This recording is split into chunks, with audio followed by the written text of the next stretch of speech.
After landing in Osaka, we headed straight to our pre-booked stay. Check-in was smooth and just in time to escape the cold. It was only 2 degrees and super windy, but we couldn't resist exploring the area around our stay.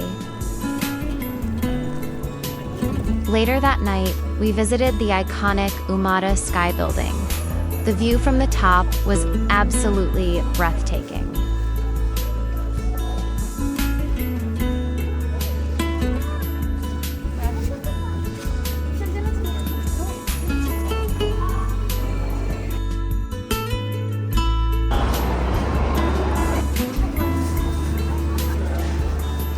Dinner was simple, just express meals from the nearby Minimart, but everything was fresh and surprisingly healthy. A perfect end to our first night in Japan. Can't wait to see what tomorrow brings.